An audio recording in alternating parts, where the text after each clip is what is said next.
China, Guatemala, India, Colombia, Philippines, Mexico, Moldova, Thailand. Brazil, Poland, Uganda. Romania. What is globalization? I would say that globalization is the centralization of certain things around a certain area. I think it's like the advancement of technology and how like the world's evolving and becoming like faster and better and like products and stuff like that. Globalization is created by combining technology and communication, which enables the world to work together more effectively. How does globalization affect international adoption? Well, I guess if you bring in like what you were saying about diversity, bring in like somebody that's not from here. I mean, it's definitely gonna make things like better and like enrich your culture. So it'll be cool. Think about what they mean for the preservation of language, for the preservation of text, For the ability of people to tell their stories. It's going to be phenomenal. 10,000 children and all I can do is just talk,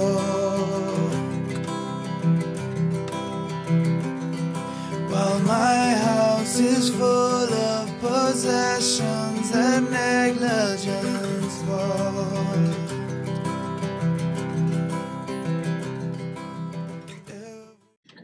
Every 15 seconds, another child becomes an AIDS orphan in Africa. In 2001, 65 million out of 993 million Asian children were orphans. When I get older, I will be stronger. They'll call me freedom, just like a waving flag. When I get older, I will be stronger. They'll call me freedom, just like a waving flag. And then it goes back. What comes to mind when you hear international adoption? When I hear international adoption, I just think of people adopting kids, taking them out of bad situations in other countries. Maybe like my parents were considering adopting somebody from Haiti after the earthquake, so that type of thing. Brad and Angelina.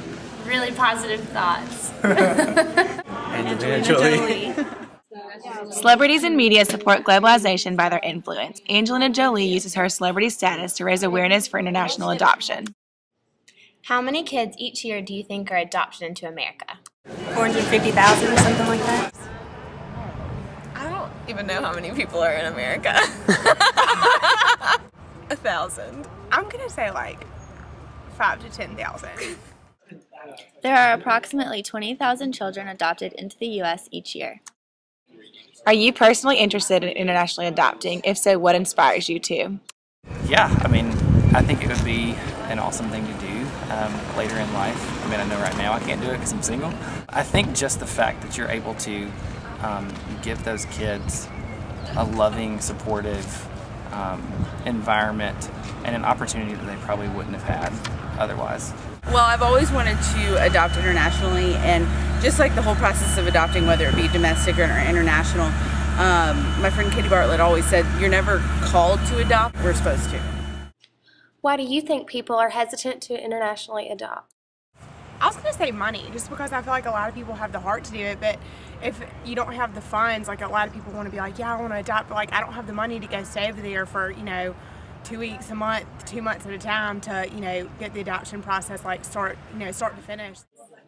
One common misconception is the cost difference between international and domestic adoption. Domestic and international adoption costs are very similar. According to the National Council for Adoption, domestic and inter-country adoption costs $8,000 to $40,000. Top 10 convention countries that U.S. families adopt from in 2005 are China, Guatemala, India, Colombia, Philippines, Mexico, Poland, Thailand, Brazil, and Moldova. The Hague Convention unites participating countries as they maintain the best interests of the child while preventing abduction, exploitation, sale, or trafficking of children through international adoption. If international adoption was not an option, we would not get to hear her story, a once Romanian orphan girl. Bună, mă numesc Livia Satterfield.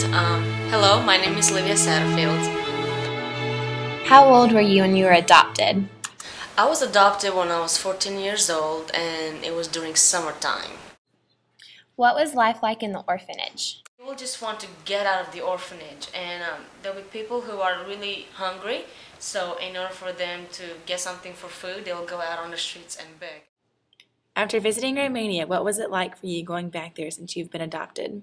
It was very exciting at the same time, and also very disappointing because it was sad to see my friends live in the poor environment and them not having as much food as they would like and not having as many opportunities as we have down here in our United States country. And also it was very exciting because I wanted to see my tradition all over again. I wanted to speak my biological language again. What are the cultural differences from Romania to being in America? Another different thing was the food. It was very hard to adjust. I was very shocked to see how much microwavable food you have, how much frozen food. You don't cook it all from scratch. Romanians cook everything from scratch, but you guys have all already prepared and just stuck it in the microwave or stuck it in the oven and it's ready. When they ask us where we live, we will say, oh, I live in a flat, in an apartment, but you guys live in houses. So it was really surprising to see how houses are aligned together in the subdivisions and stuff like that. And another thing, when I came here, you guys have cars, lots and lots of cars. I mean, nobody's walking. So when I came here, I was like, wow, nobody's walking, all those beautiful cars. And then another thing that shocked me was trees. How many trees you have? You probably have beyond your imagination of oxygen, because Romanians are treeless. What has been the biggest challenge for you? My biggest challenge was when I came to the United States, I already started to miss Romania. So I would cry for weeks and weeks, and I would tell my parents, I want to go back to Romania, I want to go back to Romania, because I finally had to realize that I had to accept America, and it was very hard for me to accept it because I was already missing my country.